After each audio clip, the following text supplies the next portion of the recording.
Buenas tardes, noches. Bienvenidos a esta nueva sesión de lunes del Ateneo.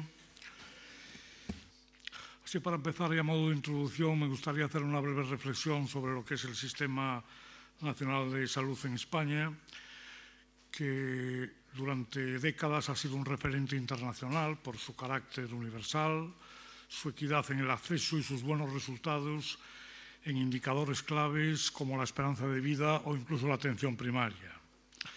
Este éxito no es casual, sino fruto de un compromiso colectivo sostenido en el tiempo, tanto por la profesionalidad de sus trabajadores y de una estructura que ha priorizado la cobertura pública como eje central del bienestar social. Sin embargo, este mismo sistema muestra signos de desgaste que invitan a una reflexión profunda. El envejecimiento de la población, el aumento de las enfermedades crónicas y la creciente demanda asistencial generan una presión constante sobre todos los recursos de los que disponemos. A ello, además, se suman las dificultades en la financiación, las desigualdades territoriales y la sobrecarga de los profesionales sanitarios, que a menudo se traduce en problemas de matización, fuga de talento o precariedad laboral en determinados ámbitos. En definitiva, hablar hoy del sistema de salud español implica reconocer sus logros sin caer en la autocomplacencia y abordar sus problemas sin perder de vista su valor esencial. El reto realmente está en encontrar un equilibrio entre mantener los principios que lo han hecho exitoso y adaptarlo a un entorno cambiante con nuevas demandas sociales, demográficas y tecnológicas. Esta conferencia de hoy, por tanto, nos invita a reflexionar de manera crítica y constructiva sobre este delicado equilibrio entre éxito y desgaste y sobre las decisiones que serán necesarias para garantizar que el sistema sanitario siga siendo uno de los pilares fundamentales de nuestra sociedad. Y para ello tenemos el privilegio de contar con una voz especialmente autorizada para analizar este pilar fundamental de nuestro Estado. La conferencianta que nos acompaña es Eva Rodríguez Míguez, que aporta una mirada rigurosa, ejemplar, interdisciplinar y comprometida con la mejora de la salud y la calidad de vida de la ciudadanía. Catedrática del Departamento de Economía Aplicada de la Universidad de Vigo y doctora en Economía por la Universidad Complutense de Madrid, su trayectoria académica e investigadora se ha consolidado como una referencia en el ámbito de la economía de la salud. Actualmente es investigadora del Centro ECOVAS y codirige el Grupo Interdisciplinar Calidad de Vida y Economía de la Salud, COLE, en el Instituto de Investigación Sanitaria de Galicia Sur, desde donde impulsa proyectos que conectan la teoría económica con los desafíos reales del sistema sanitario. Ha participado en más de 25 proyectos de investigación en instituciones públicas como privadas, lo que refleja no solo su capacidad académica, sino también su compromiso con la transferencia de conocimiento y su aplicación. Ha publicado libros, revistas científicas de alto impacto, especialmente en el ámbito internacional, que avalan la solidez y relevancia de sus trabajos, entre otros muchos. Entre los reconocimientos recibidos me gustaría destacar el premio de la Asociación de Economía de la Salud al mejor artículo en este campo, un galardón que subraya la excelencia de su investigación. En definitiva, la profesora Rodríguez Míguez encarna una forma de entender la economía al servicio de las personas, capaz de aportar herramientas útiles para afrontar retos presentes y futuros del sistema sanitario. Su intervención de hoy nos invitará a reflexionar sobre los logros alcanzados, pero también sobre las tensiones y desafíos que amenazan su sostenibilidad. Muchas gracias por tu disponibilidad, Eva, y tienes la palabra.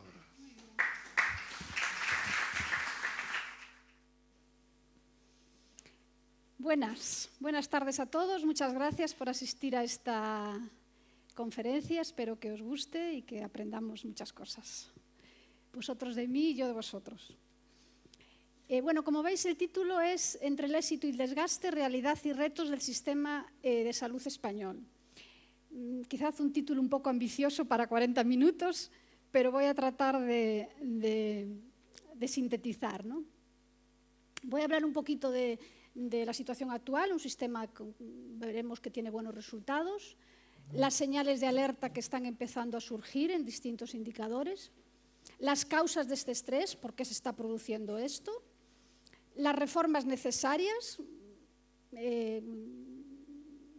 básicamente esas reformas que han sido más nombradas en la literatura como que pueden ser contribuir a mejorar la situación, y después una pincelada que a mí siempre me gusta dar sobre aquellos otros determinantes de la salud más allá del sistema sanitario, porque a veces nos enfocamos mucho en el sistema sanitario para hablar de salud y realmente lo que más contribuye a la salud no es el sistema sanitario. Entonces, bueno, una pequeña pincelada sobre esto, ¿no? La primera pregunta es cómo estamos, ¿no? Y entonces depende de cómo miremos. Claro, hay 100.000 variables y siempre va a haber una variable a gusto de todos, ¿no? Generalmente a mí me gusta empezar viendo cómo está la salud de la población en España. Y entonces para esto a mí la medida que me parece más potente, ¿no? Porque en cierta forma engloba todas las demás, es la esperanza de vida, como comentó Manolo, ¿no? Entonces, ¿cómo estamos en esperanza de vida? Bueno, ahí muestra la esperanza de vida de los países de la OCDE, los países desarrollados. La línea roja es la media de los países de la OCDE y la línea amarilla es España. Por lo tanto, España estamos muy bien posicionados en esperanza de vida. Somos el tercer país después de Suiza y Japón. Y si además miramos la esperanza de vida femenina, que serían los cuadraditos de arriba en blanco, ya ocupamos la segunda posición. Es decir, que todavía mejoramos en este ranking, ¿no? Otra variable importante sería el gasto sanitario per cápita, se ha borrado ahí el título, el gasto sanitario per cápita. Como veis, de nuevo, la barra roja sería el gasto sanitario per cápita en los países de la OCDE y la amarilla sería España. Como vemos, España pues, está por debajo de la media de los países de la OCDE y la combinación de estas dos variables, esperanza de vida y gasto sanitario, lo que nos dice es, ostras, parece que obtenemos mucha salud con un relativamente poco gasto. De esta combinación de variables es por lo que surgen a veces los rankings de España ocupa la tercera posición como el país más eficiente del mundo. Suelen ser indicadores que miden esperanza de vida y lo contraponen con el bajo presupuesto o coste, o bueno, por lo menos a bastante distancia de su posición en esperanza de vida. Sin embargo, si queremos medir la eficacia y la eficiencia, es decir, la eficacia, resultado, y eficiencia, resultado teniendo en cuenta el coste, para ver la eficacia y la eficiencia de un sistema sanitario debemos asumir que no es el principal determinante de la salud. Hay otros factores que mencionaré un poquito al final de la charla que contribuyen pues más a este capital salud que tenemos en España. Se habla, claro, hay muchos estudios, cada uno da una cifra, pero se habla de que el sistema sanitario contribuye en torno a un 15 o un 20% de la variabilidad en la salud, ¿no? Entonces, realmente la esperanza de vida no es un buen indicador para ver cómo está el sistema sanitario. Debemos de ver variables que están más relacionadas con el sistema sanitario, con su nivel de desempeño y con su calidad, ¿no? Y siempre me gusta más ver outputs, es decir, resultados, que inputs. Por ejemplo, muchas veces cuando se habla del sistema sanitario se habla de pues, médicos cada 1.000 habitantes o camas cada 1.000 habitantes. A mí estos indicadores no me gustan porque lo que miden es variables intermedias, no el resultado final. ¿Y por qué no me gustan? Porque, por ejemplo, España en médicos por habitante está muy bien posicionada. Pero si queremos comparar países, tenemos que tener en cuenta que las organizaciones cambian mucho. Por ejemplo, no es lo mismo un país que tiene muy desarrollada la cirugía mayor ambulatoria y por lo tanto necesitas muchas menos camas de hospital que otro país que no lo tiene. Como puede España, pues no es de los que más tienen desarrollado. Por lo tanto, estamos comparando cosas distintas. O, por ejemplo, médicos por habitante, ¿no? Aquí España, bueno, en camas España estaríamos por debajo de la media. En médicos por habitante, España, por ejemplo, también tiene una buena posición en médicos por habitante.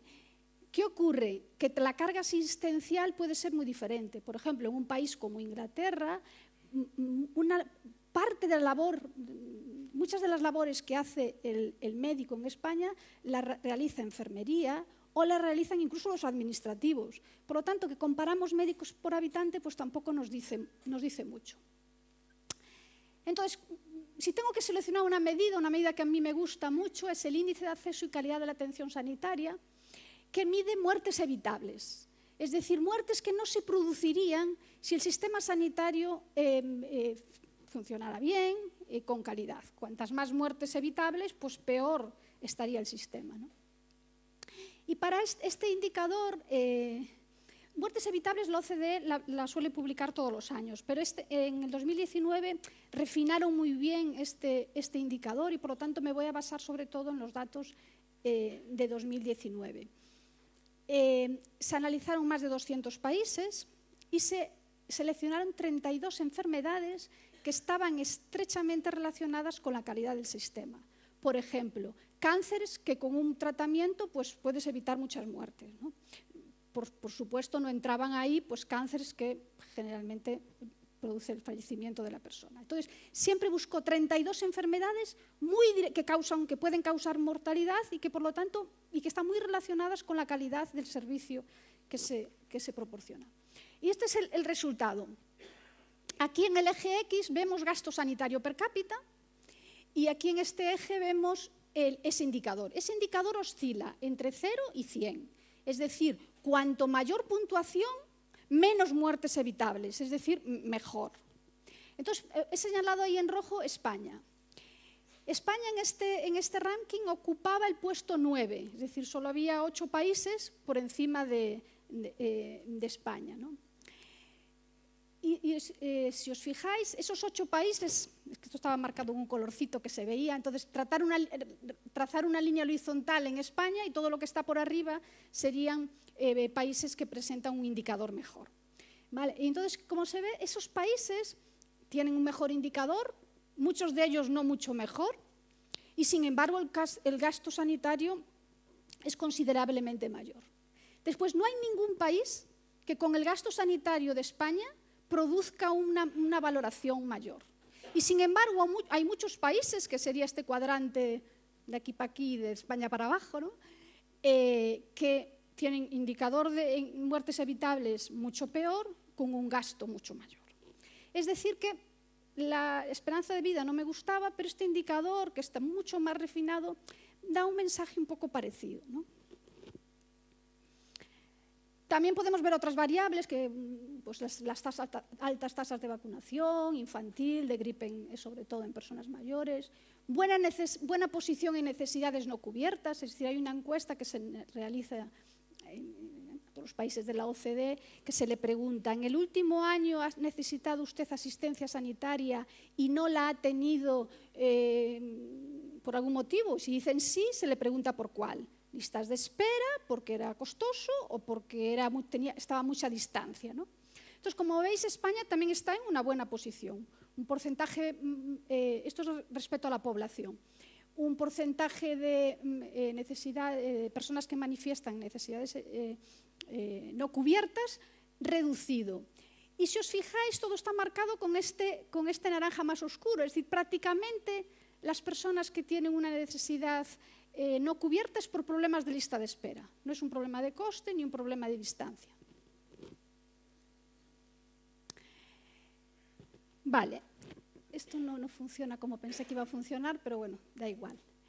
Vamos con las señales de alerta, ¿no? Hasta ahora nos quedamos con una visión negativa, ¿no? Entonces, pero ¿por qué hablo de señales de alerta? Bueno, hay determinados indicadores que empiezan a fallar, ¿no? Por ejemplo, este indicador es mortalidad a los 30 días tras un ingreso por infarto. Claro, a veces se utiliza, bueno, el número de infartos que hay en España. Eso no es un buen indicador del sistema de salud, porque pues, España puede tener unos hábitos más saludables y, por lo tanto, producir más infartos. Lo que es un indicador de un buen sistema sanitario es, una vez que se produce el infarto, si fallecen o no. Y entonces esto mide la mortalidad a los 30 días tras un ingreso. Entonces vemos que España ocupa una posición intermedia, ocupa en este conjunto de países de la OCDE el puesto 14. ¿Pero por qué digo que es una señal de alerta? porque en 2013, 10 años atrás, ocupaba el puesto 8. Es decir, no es que hemos empeorado, la bolita blanca es en 2013 y en 2023 sería la bolita como más oscura, más lila, ¿no? Entonces España más o menos sigue igual, las bolitas se superponen, pero los demás países han mejorado y por lo tanto España ha perdido posiciones relativas, ¿no? En mortalidad tras un ictus pasa igual, ¿no? Es decir, partíamos de un puesto 10 en 2013 a un puesto 14 en el 2023, con la particularidad de que España en este caso ha empeorado. Es decir, la bolita blanca, en 2013 había menos mortalidad por ictus que la bolita lila. A ver, estos datos tienen sus problemas, hay que ajustarlos, hay un envejecimiento, en principio está estandarizado por edad, es decir, no debería de influir, pero bueno, a efectos comparativos sí que podemos verlo y ver la evolución de España, ¿no? Entonces, bueno, pues estamos perdiendo posiciones en variables clave, ¿no? Esto también se nota en la valoración que hacen las personas del sistema sanitario, ¿no? El barómetro sanitario que se publica del 2025, pues se le pregunta a la población cómo está, cómo valora su sistema sanitario. Y se le preguntaba, pues había distintas opciones, ¿no? Funciona bastante bien o bien, aunque necesita cambios. La del medio sería necesita cambios fundamentales, aunque algunas cosas funcionan. Y la roja, que es lo que me interesa a mí, es funciona mal y necesita cambios. Es decir, la gente que está totalmente descontenta con el sistema. Si os fijáis, en 2015, bueno, me voy al 2019, prepandemia, estamos con un 4% de gente que manifiesta pues, mucho descontento con el sistema sanitario. En el 2025, poco tiempo después, ya estamos en el 20%. Es decir, el incremento de gente descontenta con el sistema sanitario está creciendo de forma importante, ¿no? Esto también se nota en las listas de espera. Esto dice que personas que han empeorado, pues estaban más o menos estable, y en la crisis de 2008 empeoró las... eso es, se le preguntaba si consideraba que las listas de espera estaban empeorando con respecto al año anterior, ¿no? Después mejoró un poquito, cuando nos recuperábamos de la crisis, vino la pandemia y ahora estamos en situaciones elevadas, negativas, ¿no? Esto es la percepción, pero si nos vamos a los datos reales, también. Esto es el tiempo medio de espera en atención primaria cuando no fue atendido al mismo día, porque a veces atienden el mismo día por una urgencia, no. Los que no fueron atendidos al mismo día o en un día, es decir, ese día o al día siguiente, se calcula la media.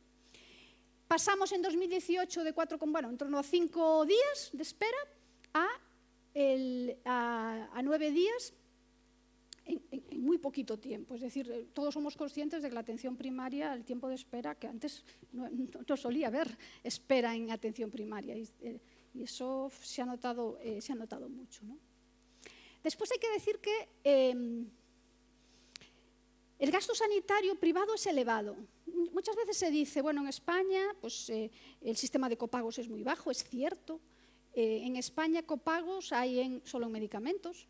Si excluimos el copago del 100%, que es cuando la sanidad pública no te lo cubre y por tanto tienes que pagarlo todo, ¿no? Pues imaginaos unas gafas o lo que sea. Pero dejando los que no cubre la sanidad, el copago solo existe en fármacos. Esto es raro en los países de la OCDE, ¿no? Fijaros que solo 8 países de 28 analizados tienen copago solo en fármacos. En general, si vais por Europa adelante, pues hay copagos en atención en el médico de familia, hay copagos en especialista, puede haber copagos por día de hospital, siempre con topes máximos. Es decir, en general Europa los sistemas sanitarios son muy protectores, es decir, hay topes máximos, o si una persona no puede pagar, lo cubre el Estado. Pero bueno, el copago sí que está más extendido. Pero claro, el copago, vale, no hay copago solo en fármacos. Pero ¿qué pasa si hay una lista muy grande y yo al final me tengo que ir a hacer una prueba diagnóstica o me tengo que ir a un especialista? Entonces, a mí más que si muchos o pocos copagos, lo que me interesa es ver, oye, de total de gasto sanitario, ¿cuánto es gasto privado, ¿no? Y entonces, fijaros, esto es gasto privado sobre el total de gasto sanitario, Esta es la media de la OCDE. Fijaros que España tiene un importante volumen de gasto privado, es decir, por encima de los países de la OCDE. Aquí se separa entre el 21% que son pagos de bolsillo, que es pagos directos, es decir, hago una radiografía y me la hago, me voy al especialista y lo pago, de lo que serían seguros voluntarios, que sería esta parte de abajo, ¿no? Entonces, bueno, esto también nos alerta un poco de que, bueno, si se recurre a la sanidad privada, pues también algo está pasando, ¿no? Fijaros, esto, bueno, es un poco liosa esta diapositiva, pero básicamente hay que quedaros con la idea, que es la población cubierta por un seguro privado. Bien sea el seguro, esto es el de abajo y el de arriba son voluntarios, y estos son lo que serían los seguros de las administraciones, es decir, MUFACE, los de las administraciones públicas, ¿no? Entonces, si tenemos cuenta los realmente voluntarios, los seguros voluntarios, nos hemos situado en 2024 en 12,6 millones de personas que tienen un seguro privado. Es decir, el 26% de la población. Es decir, algo está fallando. Algo está fallando. El crecimiento en 6 años, si sacamos los seguros ligados a las administraciones públicas, ¿no? que no son, es decir, yo soy de MUFACE y no puedo elegir, es decir, tengo que tener MUFACE, ¿no? Si sacamos este seguro, nos quedamos que ha habido un crecimiento del 30% en 6 años de personas que se acogen a un seguro privado. Y después, finalmente, para acabar esta sección de señales de alerta, hay también un problema de falta de equidad interterritorial, ¿no? Es decir, realmente tenemos 17 sistemas sanitarios y son muy distintos y en calidad y en resultados, ¿no? Voy a dar solo 2 variables. Esto es personas que consideran, es la misma variable que dije antes, es decir, personas que el sistema sanitario dice que funciona mal o muy mal o que necesita cambios importantes. ¿Os acordáis que habíamos pasado del 5 al 20%? ¿Vale? Entonces, esta media es del 20%. Pero fijaros, País Vasco 10, Andalucía 30. Es decir, el sistema no es un sistema homogéneo, ¿no? Esto es tiempo medio de espera en atención primaria. Lo mismo, habíamos dicho 9 días en media, en los últimos datos del barómetro sanitario, pero esto se combina con un País Vasco de 5 y una Andalucía de 11. Es decir, que estos 2 indicadores pues ya nos dan una idea de que, bueno, que puede haber aquí problemas de equidad también territorial, ¿no? Bueno, ¿y por qué se está produciendo esto, ¿no? ¿Cuáles son los principales problemas? Vale. Uno es el envejecimiento de la población, obviamente, es decir, sabemos que España es una población bastante envejecida, ¿no? El baby boom además nos vamos yendo camino de la jubilación, ¿no? Yo también soy del baby boom, entonces ya, y entonces cada vez la proporción de población mayor de 65 años pues es cada vez mayor, ¿no? ¿Y esto por qué es importante? Bueno, porque ¿cuánto aumenta el gasto sanitario según la edad? Pues aquí lo tenéis. Los hombres parece que son un poco más gastones que las mujeres. Bueno, aquí hay un problema de... Bueno, vamos a dejarlo, porque no tengo tiempo. Fijaros una cosa, con 55 años, tanto hombres como mujeres, si calculamos el gasto sanitario per cápita en relación al PIB per cápita, para hacerlo relativo, ¿no? A la renta per cápita de un país, ¿no? Vemos que está en torno al 5%. Bueno, pues cuando llegamos a los 85 años, esa cantidad se duplica, se triplica. Por lo tanto, a medida que envejecemos, pues obviamente el gasto sanitario, esto no va a ir a mejor, me refiero. Después hay más enfermedad crónica. Esto hay que separarlo del envejecimiento. Es decir, una cosa es que como hay más gente mayor, pues hay más enfermedad, y otra cosa es que se cronifican determinadas enfermedades que antes eran mortales, por ejemplo. Hay mucha más enfermedad crónica que antes, imaginaros un VIH, determinados tipos de cánceres, que antes la gente moría, pero no muere, pero hay que tratarlos. Entonces, ese logro, porque obviamente es un logro del sistema sanitario, se traslada obviamente en un coste, ¿no? También problemas de salud mental, que es todavía también para una charla, el incremento de los problemas de salud mental que se están empezando a ver hoy en día, ¿no? Fijaros que esto es por el lado de la demanda, ¿no? Por la gente que demanda servicios de distinto tipo. Pero después hay causas por el lado de la oferta. Una Una es la innovación tecnológica, es decir, cada vez están surgiendo nuevos fármacos. Supongo que habréis oído hablar de los fármacos biológicos, ya me pierdo con tanto nombre, fármacos biológicos, terapias genéticas, fármacos costosos y de que, bueno, que van a suponer un coste importante para el sistema sanitario, como pueden ser los nuevos fármacos de la obesidad, tan discutidos en prensa. Es decir, nuevas pruebas diagnósticas, es decir, la innovación tecnológica está surgiendo y cada vez a más velocidad. En general hay bastante consenso en que el principal determinante del gasto sanitario es la innovación tecnológica. No es el envejecimiento, como muchos suelen pensar, ¿no? Después está la intensidad de recursos por acto médico. Es decir, si vas al especialista, pues es fácil salir con 3 pruebas diagnósticas de esa consulta, ¿no? Y después problemas organizativos que me meteré un poquito más al final de la charla, ¿no? En cómo parte de este estrés del sistema puede ser un problema de organizarse mejor, ¿no?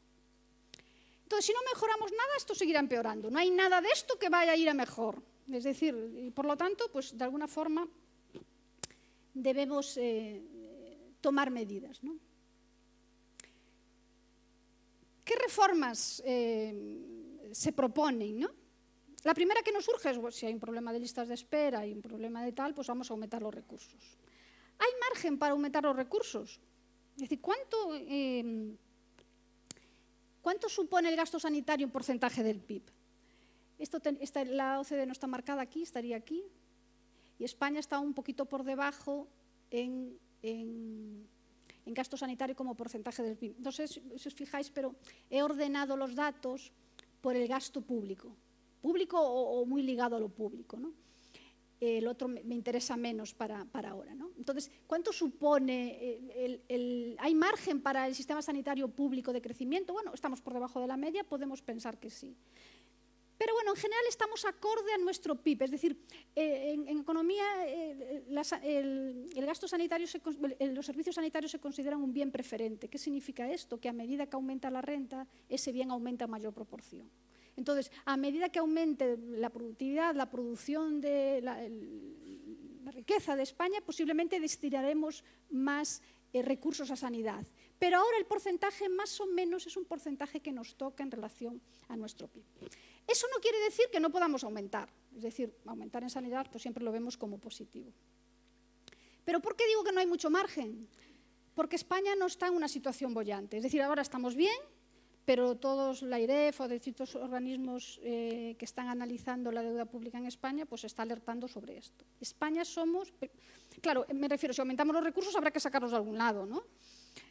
Podemos sacar de otras partidas, bien. Podemos aumentar los impuestos, tampoco parece que gusta mucho a la ciudadanía el aumentar impuestos. Podemos aumentar la deuda pública, que es a donde quería llegar. España ocupa el 5º puesto en deuda pública en relación al PIB. Es decir, la deuda pública en España es el 100% del PIB y ocupamos el 5º lugar en Europa. No hay mucho margen para endeudarse más. Y además lo que nos viene es que todo este envejecimiento, aquí no estamos enfocando mucho en sanidad, pero todo este envejecimiento va a afectar a otras partidas. La clarísima es pensiones. ¿Vale? Si veis la evolución del gasto en pensiones, yo no sé ahora ya por estar, no está en torno al 40% del gasto público y creciendo. ¿Veis la gráfica? Esto es exponencial. Y hasta que, bueno, hasta que nosotros, ¿no? Dejemos hasta que el baby boom se agote, ¿no?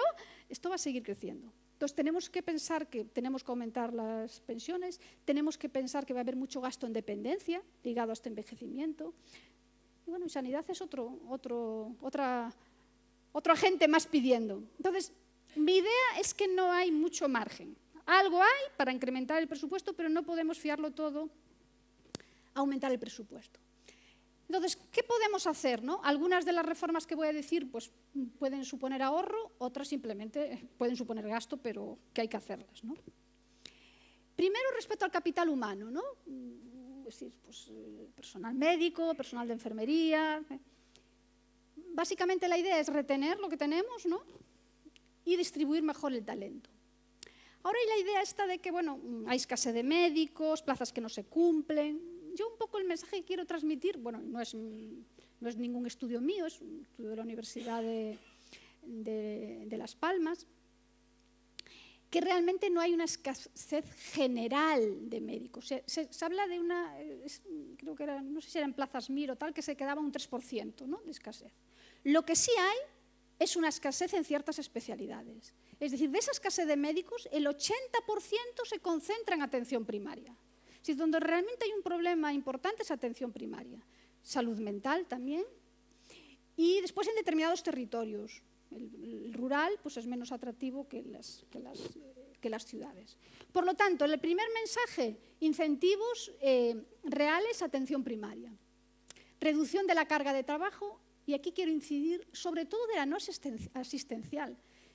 Si habláis con médicos, sobre todo se quejan de la carga no asistencial que tienen. El otro día hablando con un médico de atención primaria me decía, bueno, pues de 50 que tengo, no creo que lleguen a 20 los que realmente me necesitan a mí. ¿Vale? Hay tareas que hago yo que podría hacer un administrativo, hay tareas que hago yo que podría hacer el personal de enfermería y por lo tanto esto liberaría mucho las tareas del personal médico, ¿no? Mayor capacidad resolutiva, es decir, consultas más motivantes, es decir, que muchos médicos, sobre todo los jóvenes, los más jóvenes, quieren poder hacer pruebas diagnósticas. ¿Por qué hay que ir a especializada cuando yo te puedo hacer una ecografía y ya descartar? Entonces, meter un poco más de capacidad resolutiva en atención primaria. Y después mayor estabilidad. Ahí os pongo los datos. En el sector sanitario hay una temporalidad del 45% en el sector público. ¿Vale? Desde luego muy por encima de lo que están exigiendo desde el gobierno las empresas. Es decir, realmente la temporalidad está en el sector público. En el sector sanitario, sin alejarnos del sector sanitario, pero en el sector privado hay un 13%. Es decir, realmente pues, no estamos dando estabilidad a nuestros profesionales. Después hay que hacer un refuerzo en salud mental, no me voy a parar, pero aquí va a haber necesidad de dinero, ¿vale? Aquí sí que hay que meter recursos. Y después una cosa que a mí me parece también muy importante es ampliar el papel de enfermería. Ampliación de competencias clínicas, mayor autonomía de cribado. Es decir, hay muchas tareas que en otros países lo realizan el personal de enfermería. Seguimiento de crónicos, hay la famosa enfermera que es gestora de casos, y eso se ha visto que reduce mucho el coste. Evita ingresos hospitalarios, ese mayor seguimiento. Es decir, que yo creo que hay que darle mucha más peso a la enfermería. Para que veáis un poco, con algún dato, el peso que tiene la enfermería, fijaros, esto es el personal de enfermería en relación al personal médico. Es que se ha cortado la diapositiva. Al final iba a tener relación a la compañera que había que ponerlo más reducido. Esto es, por ejemplo, por así decirlo, no me gusta porque hay una perspectiva de género aquí, pero pues enfermeras por cada médico, ¿no? Que se suele decir, ¿no? Yo siempre suelo hablar de personal de enfermería por cada personal médico, ¿no? 1,5, fijaros, aquí sí que estamos a la cola. Fijaros, países como Japón, 4,6, pero sin irnos tan lejos, pues, ¿dónde están? Bueno, por ahí algún país, Alemania, 2,6. Es decir, que realmente hay que darle más peso a la enfermería en España. Tened en cuenta que la enfermería, si estamos siendo muy ineficientes si la labor de personal de enfermería la está haciendo un médico. Un médico cuesta el doble formarlo, o no sé, no hice los cálculos, pero solo en años ya sí, y además el salario de un médico es mayor que el de enfermería. Por lo tanto, esto nos supondrá más coste, ¿no? Después, mejorar la gestión y la coordinación, es decir, que los gestores sean profesionales, ¿no? Elegidos por mérito y evaluados por resultados, sin interferencia política. Muchas veces los gerentes de hospitales pues, cambian con el cambio del político. Es decir, realmente un hospital de 6.000 personas puede estar liderado por una persona con escasos formación en gerencia, en gestión. Entonces esto realmente, aquí hay mucho también mucho que hacer, ¿no? Más autonomía para los centros. Ahora se habla mucho de que los hospitales deberían tener personalidad jurídica, es decir, capacidad de comprar, capacidad de contratar, y esto agiliza mucho los procesos. Si esto va lento, porque esto va a ir lento, por lo menos, al menos que desde las consejerías den mayor flexibilidad en la contratación y en las compras. Después, mayor coordinación. Aquí a mí me gusta hablar siempre de tres palos, ¿no? Atención primaria, atención especializada y después la coordinación sociosanitaria. Es decir, tenía que haber mucha más coordinación entre lo que es primaria, el médico de familia, con el médico especialista. Ya se está empezando a ver más relación, pero tendría que haber mucha más, ¿no? Eso también sería muy importante. O la coordinación sociosanitaria. Es decir, lo sanitario y lo social a veces se confunden.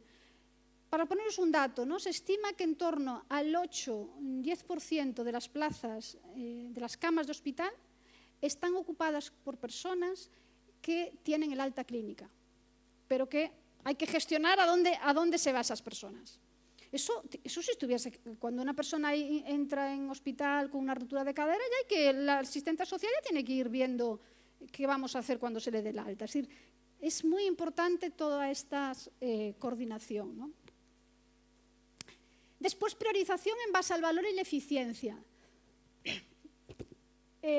Para empezar, hay que reducir la variabilidad en la práctica clínica. No sé si habéis escuchado este concepto, incluso hay mapas de variabilidad en la práctica clínica. Lo que mide es una variabilidad que se produce a veces por... Voy a sacarme esto que me estoy aquí asfixiando.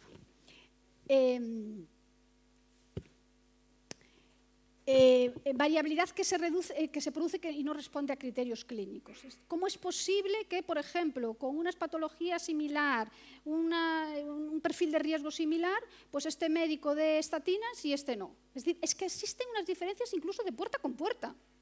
Cuando hay guías clínicas, hay protocolos internacionales, por ejemplo, cuando recetar un fármaco para el colesterol. Bueno, pues a lo mejor habría, siempre con la libertad médica, pero bueno, se debían de ser un poquito más similares. Otro ejemplo que a mí me gusta, las cesáreas. La OMS recomienda como un nivel óptimo de cesáreas en torno al 15%. Bueno, el País Vasco tiene en torno a un 15%. Bueno, siempre digo mucho el País Vasco, pero es que siempre sale muy bien en muchas cosas de esa sanidad, ¿no? Sale el 15%. Y, sin embargo, bueno, no voy a decir, pero hay otras comunidades autónomas que tienen el 30% de cirugía, de cesáreas.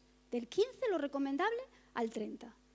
¿Vale? Y, por lo tanto, esto son cosas que... Bueno, y en la privada ya pasamos del 40%. Muchos hospitales pasan del 40%, ¿no? Después, incorporación de criterios coste-efectividad, es decir, ¿financiamos un nuevo fármaco o no lo financiamos? Coste-efectividad. Es decir, la pregunta es, ¿vale lo que cuesta? Es decir, ¿merece la pena? Y para eso está desarrollada toda una metodología de evaluación económica de cómo tomar decisiones de priorización en sanidad, ¿no? Y además que sean vinculantes, es decir, hay muchas, bueno, en Galicia también hay, a Valiate, que son agencias de evaluación económica.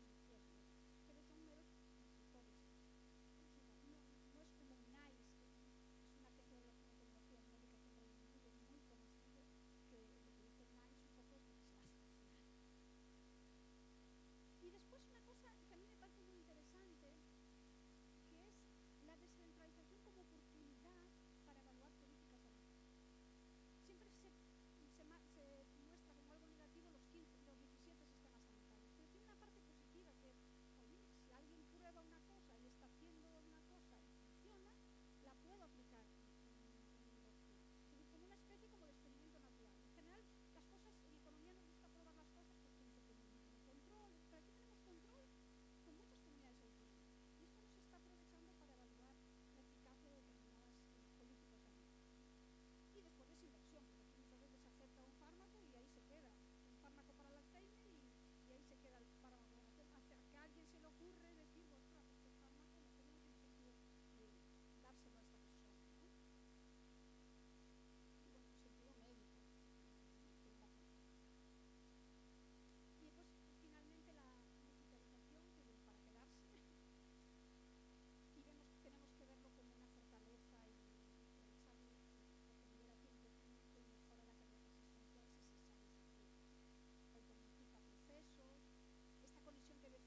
poco de U invertida, ¿no? Es decir, se concentra sobre todo en los jóvenes y en la gente mayor, pero sobre todo en los jóvenes. Es decir, el problema de soledad deseada es un problema también para la gente joven, relacionado a lo mejor con lo siguiente, no lo sé, exposición a pantallas, hiperconectividad, ¿vale? Las pantallas en sí mismas no son malas, la cuestión es el uso que se le da o la dependencia que genera en esto, ¿no? Y después una cosa muy importante, que el gradiente socioeconómico es transversal a todos ellos. ¿Qué trato de decir con eso? Que cualquier variable que cogemos, de estas conductas de riesgo que cojamos, siempre tiene si hacéis un gráfico por quintiles de renta, siempre vais a ver que pues, a peor renta, pues más drogas, más consumo de tabaco, más... Entonces, realmente es muy importante tratar de disminuir estas desigualdades sociales. Es decir, las medidas que tratan de disminuir las desigualdades en renta también contribuyen a la salud. Hay un gráfico muy bonito que relaciona a los países desarrollados la esperanza de vida con el PIB per cápita, con la riqueza de ese país. Y se observa que no hay relación. En los países desarrollados, obviamente, es por debajo de determinado nivel de renta, países subdesarrollados sí, pero en los países desarrollados es un barullo de puntos ahí que no se observa mucha relación. Sin embargo, si relacionamos la esperanza de vida con el índice de Gini, que es un índice de desigualdad, la relación es clarísima. A más desigualdad, peor salud agregada de la población. Y un poco esto es lo que quería hablaros, hablar un poquito de que...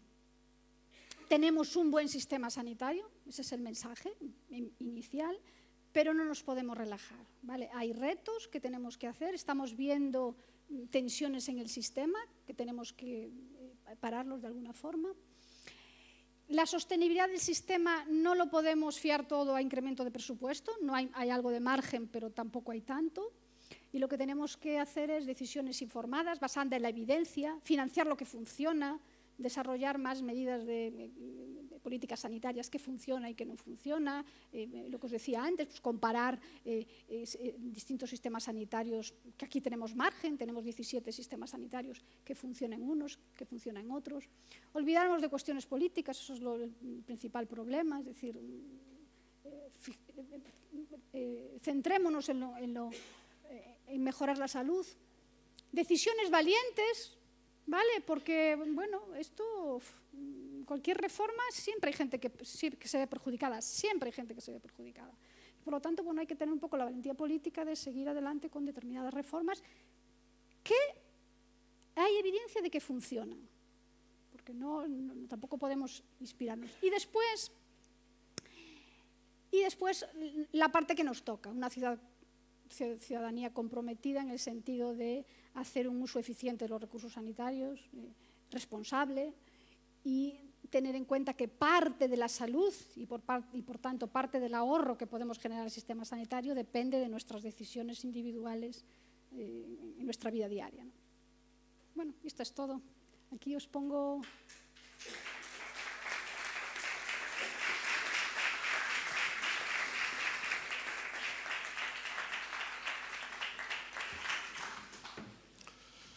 Bueno, pues muchas gracias, Eva. Yo creo que, en fin, están los temas encima de la mesa y, como siempre, abrimos un turno para que cualquiera de los presentes quieran participar.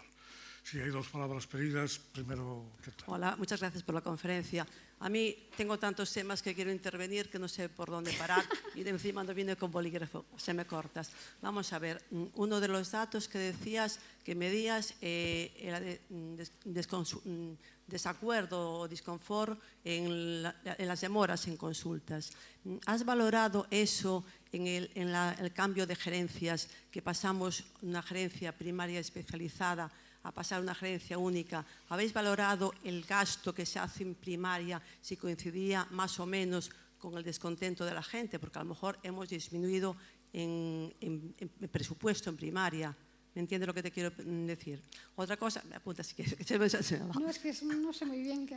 Vamos a ver, hay un momento en que la demora en primaria es X, después aumenta y últimamente aumentó bastante. Creo que coincidía más o menos en el 2006, me pareció que vi. Sabemos en ese momento el gasto que había en primaria especializada en un momento y en el otro. Ya. Vale. Segunda, habéis valorado el tiempo de demora en el alta hospitalaria de los ictus y el infarto, ¿vale? Pero para mí esto ¿no? De mortalidad a los 30 días. Perfecto, me parece. Eso para mí mide la buena calidad asistencial en el hospital. Yo creo que tenemos que valorar eso con un porcentuado por el número de pacientes en la edad que ingresan y si hay un diagnóstico y un tratamiento previo al ingreso. No es lo mismo que ingrese un señor de 90 años que se está tratando de los factores de riesgo que un señor de 20 años que no se está tratado. Y creo que cambia bastante el resultado y mide más exactamente. El que esté más o menos tiempo solamente creo que mide la calidad del servicio hospitalario que lo atiende. Otra cosa que hablabas era de la relación... Si quieres te contesto poco a poco. Mira, sí. Del primero no te puedo decir nada. Mirarlo. No se escucha. Vale. Del primero Sí, no lo he analizado. Realmente a mí me mandaron dar una charlita y entonces doy una charla sobre el sistema sanitario. Pero realmente yo soy especialista en medición de calidad de vida. Estaba comentando ahí, medir calidad de vida, cómo medimos la salud los economistas, ¿vale? Entonces en el primero no te puedo decir, ¿no? En el segundo de los 30 días, efectivamente puede haber mucha casuística. Bueno, primero está estandarizado por edad, ¿vale? Pero efectivamente puede haber mucha casuística. Pero toda esa casuística mide calidad del sistema sanitario. Es decir, si no han sido tratados previamente. A todo esto son datos que se llaman vinculados. Es decir, yo solo cogí datos en que tenemos, porque a veces hay datos que solo ven cuando llega al hospital. Estos datos son desde el origen, desde que le da el infarto. Por ejemplo, imaginaos que fue primero a un hospital comarcal, después fue a un hospital de referencia. Entonces, datos que siguen al paciente desde el momento en que le dio el infarto, ¿vale? Para que estemos viendo lo mismo. Y efectivamente pueden ser tratados con más o menos calidad en esas actuaciones intermedias, pero todo es resultado del sistema sanitario. No. No, pero bueno, dímelo. No es lo mismo que tengas que la función del médico de primaria sea controlar bien a sus pacientes y que lleguen a 80 años o 90 con buena calidad de vida y que se ingresen, que una persona que llegue al hospital sin haber sido nunca tratado. Entonces, pero estoy de acuerdo, pero coincidirás conmigo en que habrá menos mortalidad cuando está mejor gestionado en atención primaria. Pero creo que entendí tiempo hasta la alta hospitalaria. No, es mortalidad a los 30 días. Bueno. Es decir, que Vale. Otra cosa, me decías que es cierto mejorar la relación primaria especializada. Es fundamental. Sí. Bloquea eso un punto que pusiste ahí, los gerentes políticos. La relación primaria especializada, y hay que un compañero que te acaba de levantar la mano, siempre fue buena. Pero ¿Siempre fue? Muy buena. Nunca hubo un compañero de primaria que le negara, de especializada, que le negara nada a uno de primaria. Pero hay bloqueos en la administración. Y no sé qué más te quería decir. Sí, bueno, ahí a lo mejor sabes más que yo. Seguro que sabes más que yo. Vamos a seguir. Parece ser que médicos y economistas tenéis estas contrapestadas. Yo suelo estar bastante de acuerdo con lo que dicen los médicos. Sí. Hola. Bueno, primero felicitarte porque la verdad la charla tocó todos los puntos que a mí me parecen importantísimos en el sistema sanitario y además de una forma muy clara. Por lo tanto, felicidades. Yo quería hacer una puntualización. Podría decir muchas cosas, posiblemente muchas de ellas no acertadas, pero vamos. Una de ellas que sí que me llamó la atención es el tema de la ratio de los médicos por 100.000 habitantes, por ejemplo, que es que estamos en una situación muy buena. Porque estamos por encima de por encima de la media de la media, no muy buena, no sé, pero bueno, buena. Sí, buena. Sin embargo, lo que sí es cierto es que la ratio de enfermería es muy mala. Es decir, tenemos de enfermeras, justo por los datos que conozco yo, la mitad de las enfermeras, hay aproximadamente pues 5 por 100.000 habitantes, cuando tenía que haber casi 10 por 100.000 habitantes. Por lo tanto, hay un problema importante en la asistencia. Otra cosa que sí es importante, que el médico tiene que delegar funciones en la enfermería también. No solamente que haya más enfermeras, sino que también tengan sus funciones. Y en el mismo sentido, hay otro tema importante que a mí me parece que en el hospital sí que está más reflejado. Yo soy médico de hospital, fui médico de hospital, que está más reflejado no solamente las funciones de enfermería, sino también las funciones, por ejemplo, de farmacéutico.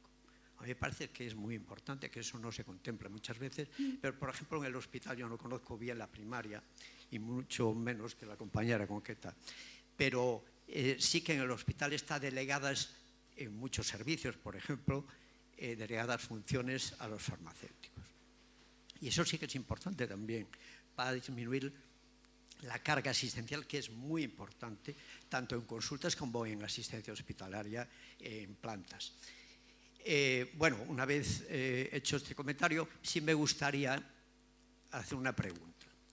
De todas estas posibilidades o necesidades que tenemos en el sistema sanitario, ¿cuál es, en tu entender, el punto crítico de mejora inicial? Porque eso es importante, tenemos muchas variables que hay que mejorar, no cabe duda. Entre ellas, pues la inversión en sanidad. Hay una carga tecnológica, no solamente tecnológica de aparataje y tal, sino una carga de medicación. Las medicaciones cada vez son más caras, especialmente los nuevos fármacos. Todo lo que son fármacos target, todo lo que son los nuevos medicamentos biológicos, todo esto tiene una carga económica muy importante en el sistema. Pero, aparte de eso, yo creo que hay un importante problema en la gestión sanitaria. Entre otras cosas, porque a los profesionales casi no nos dejan gestionar. Bueno, no nos dejaban en mi caso. Quiero decir, está en manos la gestión de gente que a veces no está preparada para gestionar. A mí me parece que eso es muy importante. Pero a tu entender, la pregunta iba por ahí. El punto crítico de inicio de mejoría del sistema. Probablemente es una pregunta que no se puede contestar, pero bueno, tú como conocedora del sistema sanitario y la economía, pues a lo mejor puedes... Bueno, yo creo que básicamente lo has dicho todo. Es decir, yo primero, mejorar atención primaria, ¿vale? Y esa combinación que has dicho con enfermería, con primaria, sacar carga asistencial. Es decir, me comentaba, la gente que trabaja en hospitales sabrá más, que en el hospital, por ejemplo, hay labores administrativas que en el hospital la realiza un administrativo, pero en atención primaria muchas veces la realiza el médico. Es decir, es un desaprovechamiento total de la figura del médico o de la médica, ¿no? Entonces, fortalecer a atención primaria, fortalecer más la enfermería. El segundo es tomar decisiones basadas en el valor, es decir, la evaluación de tecnología sanitaria, por ejemplo, en Inglaterra, que para mí es el referente en evaluación, en NICE, ¿no? En evaluación económica.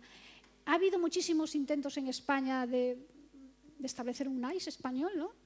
Hasta hubo firmas, ya recuerdo que firmé por ahí alguna cosa, con poco éxito, ¿vale? Y entonces, sin embargo, no sé si tenemos 6 o 7 agencias de evaluación de tecnologías médicas. En NICE en Inglaterra tienen una, pero que funciona bien. No es que las de aquí funcionen mal, tampoco las dejan funcionar. Son meros consultores, pero después las decisiones se toman en otro sitio. Y eso es fundamental, porque a veces se financian cosas que la contribución para la salud es mínima, ¿no? Y había una tercera cosa que te quería comentar.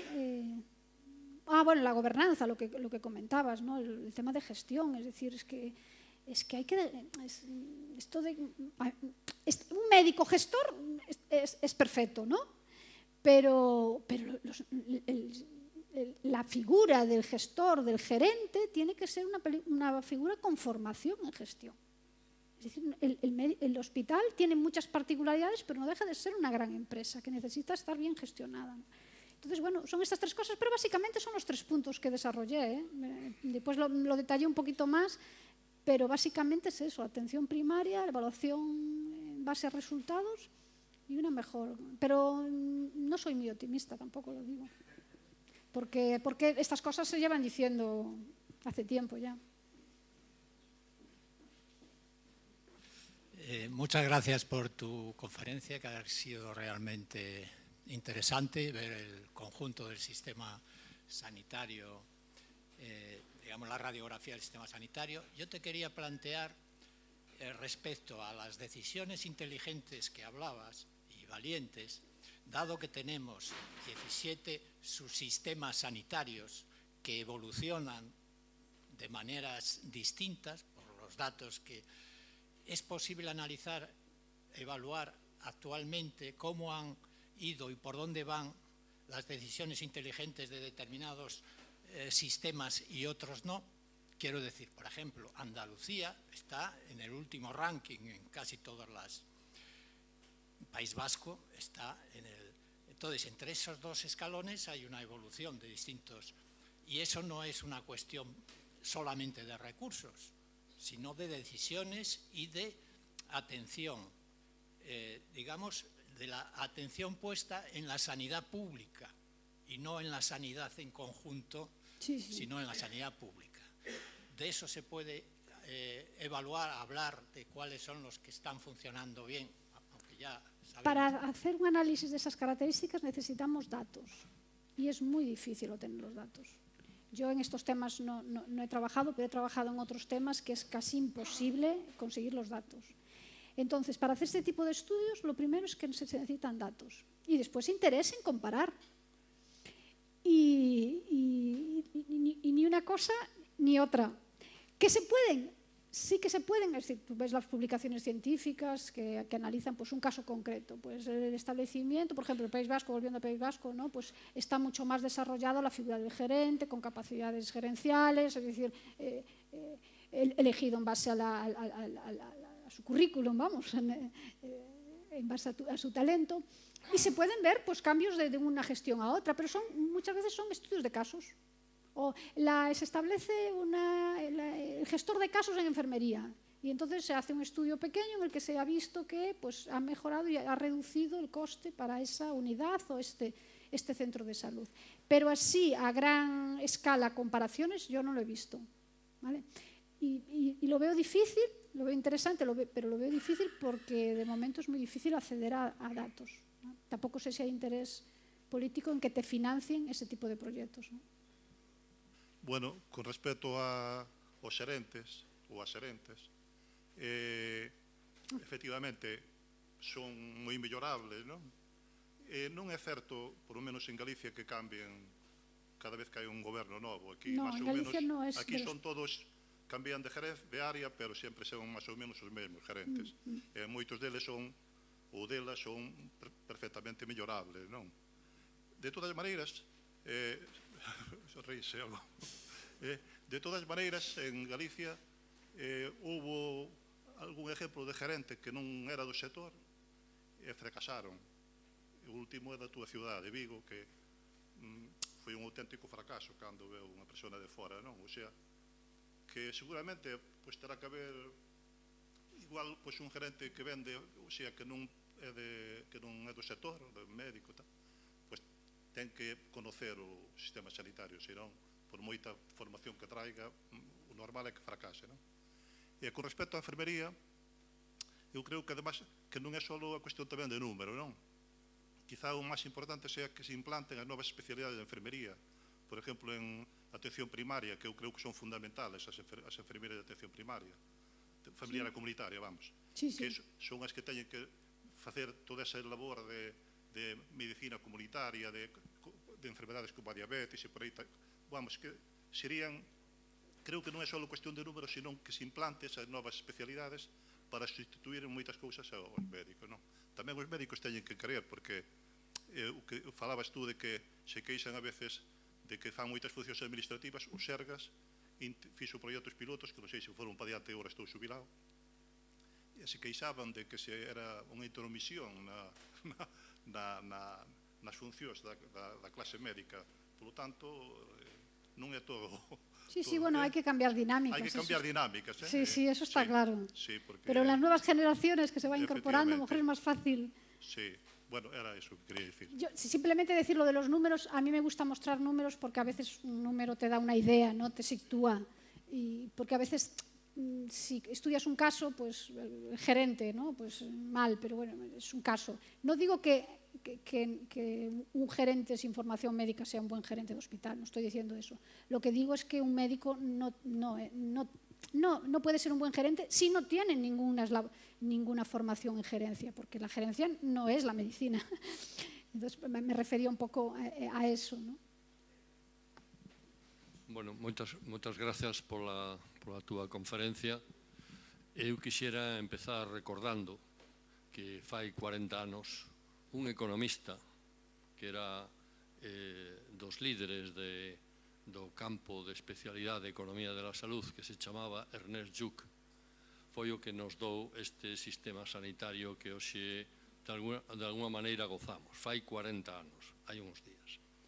E quixera destacaros o papel dos economistas que estudiades a economía da saúde, porque efectivamente cando se fala de sistemas sanitarios hai que falar con datos, non se pode falar de unha maneira anumérica, hai que falar con datos e con cifras.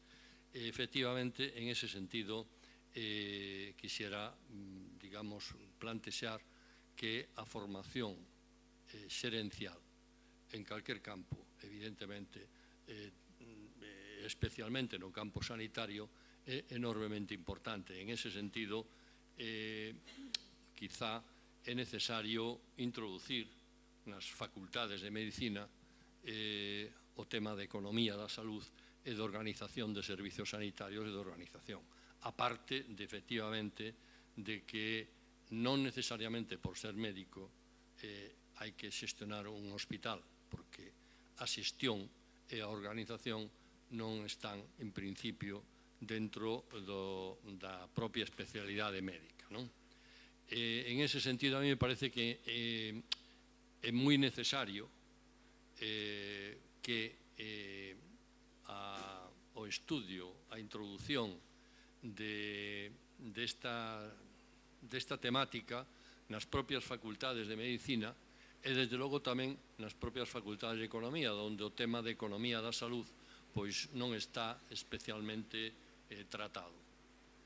Dito isto, eu quixera preguntarte si no tema da enfermería, da cesión de competencias que hasta o momento veñen desempeñando os médicos de cara á enfermería, non hai unha resistencia médica que hasta o momento veu impedindo que efectivamente se trasladen á enfermería moitas das cuestións de tratamento e asistencia clínica. Es posible. A mí, que me gusta analizar los datos, lo único que tengo son casos sueltos de médicos que efectivamente están en contra de ese tal y de médicos que están muy a favor, ¿no? Es decir, la cuestión es si a un médico le dices, bueno, en vez de tener 50 pacientes por la mañana, vas a tener 15. Es decir, dirían que no. Desde el punto de vista individual del médico. Otra cosa, el médico como colectivo, como sindicato, es decir, que pierden poder. Pero desde el punto de vista individual, ¿cuántos médicos no le gustaría atender a 15 médicos en vez de dedicar la mitad de su tiempo a labores, gestión de bajas, gestión de seguimiento de enfermedades crónicas que podría seguir la enfermera sin ningún problema? En Inglaterra incluso las enfermeras prescriben en casos de catarros, de gripes, es decir, que está clarísimo lo que tiene el paciente, no hay problemas respiratorios, es un resfriado común y muchas veces incluso las prescribe la enfermera. Es decir, la enfermera es una persona, la enfermería es un personal muy cualificado. Obviamente no tiene nada que ver con la cualificación de un médico, pero es muy cualificado y yo creo que sí, que iría hacia adelante. Desde el punto de vista individual, desde luego, yo creo que aumentaría mucho la satisfacción de los médicos de atención primaria, ¿no? Que es un poco lo que yo decía, que es donde está el problema, donde está la escasez de médicos, porque los los alumnos no quieren coger, puede haber un tema también monetario, ¿no? Pero a veces simplemente son de condiciones laborales, que están quemados, lo que se dice, ¿no? En la consulta. Entonces, bueno, desde el punto de vista agregado como colectivo, pues es posible que se ofrezca resistencia. Desde el punto de vista individual, yo creo que no. Sí, buenas tardes. ¿Cómo el parámetro que ustedes han marcado ahí, cómo influye si la sanidad privada entraría dentro de ese gráfico que usted haría? ¿Se modificaría? Porque hay muchos pacientes que no utilizan la sanidad pública porque el 30% que usted ha reflejado lo hace la privada. Bien, carguemos ese 30% sobre la pública y ¿cómo quedarían los gráficos? No lo sé, tendría que verlo. Lo que sí sé es que los casos severos, los casos graves, los lleva la pública. Entonces, la privada siempre es rentable porque no se mete en follones, por así decirlo, ¿no? Por ejemplo, en el caso de Muface, ¿no? Que es lo que yo tengo.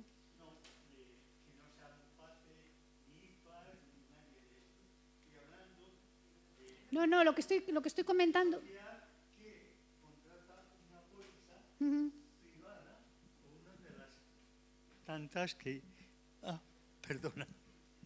Una de las tantas compañías que realizan este servicio, que se complementan con el otro grupo sanitario de facturaciones a través de hospitales privados.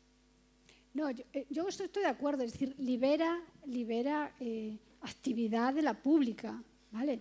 Lo que digo, los casos más severos, los que suponen más coste, por eso ponía el caso de Muface, la gente que elige la privada o la pública, los que están más graves se van a la pública, ¿no? Eligen sanidad pública dentro de Muface. Pero obviamente libera, es decir, y complementa a la pública. ¿Cuál es el problema? Porque yo no tengo ningún problema en el gasto privado, es decir, por supuesto, y además lo que digo, complementa a la pública. El problema es que si el uso de servicios pivota mucho sobre lo privado, está claro que hay gente que se va a quedar fuera, porque no puede acceder. Entonces, bien, lo privado bien, pero tenemos que fortalecer la pública para que la gente que no tiene recursos para tener un seguro privado, pues le responda. Entonces, por eso yo me refería un poco, ¿por qué me preocupa lo privado? No es que me preocupe que la gente tenga un seguro privado, pues obviamente es mejor que gaste en sanidad que en otra. Sí, que creo que hay una variable que no se tocó en el estudio, un poco relacionada con lo que se está hablando, que es el trasvase voluntario que parece que se está aumentando en los últimos tiempos de médicos de la medicina pública a la privada. Entonces, ese tipo de cosas, se supone, esos trasvases que parece que son bastante numerosos, por datos que hay de modo empírico, naturalmente yo no tengo datos técnicos, nada más que empíricos, parece ser que es una realidad. Entonces hay unas causas de tipo sociológico, material, evidentemente yo creo que en el fondo el tema material está siempre presente en todo, que convendría que fuesen estudiados, para que, digo yo, que noto en el estudio que usted ha comentado, falta esta variable. En mi opinión es importante y parece que repito, es bastante actual. Nada más. Sí, desde el momento que está subiendo el número de personas que tienen un seguro privado, está claro que paralelamente está subiendo los médicos. Es decir, hay médicos que pueden compatibilizar pública y privada, pero también hay muchos médicos que se destinan a la privada. Eso está claro. La pregunta es si eso afecta al sistema público. Y un poco la evidencia es que, bueno, aunque se alerta mucho de la escasez de médicos, en los estudios que han profundizado en esto no hay realmente una escasez de médicos. Y la que hay, hablan de, no sé si a 6 años vista o 7 años vista, porque ha aumentado mucho los números en las universidades, ha aumentado muchas universidades privadas, y que entonces realmente esto se va a solucionar, ¿no? Y que el principal problema está en atención primaria. Por tanto, bueno, se van a la privada, bien. El problema es que escaseen en la pública, eso es lo que me preocupa a mí. Simplemente un aspecto hablamos de sanidad pública y privada. Quería preguntarle su opinión respecto a los centros concertados, hospitales privados que hacen atención concertada con la pública. Tenemos el caso de las clínicas Quirón en Madrid, en Vigo, Povisa, estas cosas. Si eso puede significar un deterioro de la sanidad pública. Yo creo que depende de cada caso. Es decir, yo, como los casos de Valencia, ¿no? Es decir, que vaya todo, que se vertebre todo sobre un sistema más privado, yo, es mi opinión personal, no me gusta. Ahora, que tú para determinados picos de actividad tú conciertes con clínicas privadas, bueno, pues puedes solucionar un problema coyuntural, yo no tengo problema en eso. Otra cosa es que, bueno, claro, a veces incluso puede ser eficiente, ¿no? Bueno, yo creo que el tema está encima de la mesa. Vamos a tener ocasiones futuras para seguir debatiendo este tipo de temas. Y bueno, yo creo que una de las cuestiones que tenemos también que sacar en conclusión es que esto es cosa de todos, de la ciudadanía, como decía anteriormente Eva en su final, y también la transversalidad que hay entre determinados profesionales, los médicos, las enfermeras, los economistas, los gestores, que en todos los casos tendrán que poner su granito de arena para que todo esto funcione bien. Muchas gracias, Eva. Queremos darte un obsequio en nombre del Ateneo. Muy bien, muchas gracias. Como hacemos con todos los invitados, y te agradecemos muy sinceramente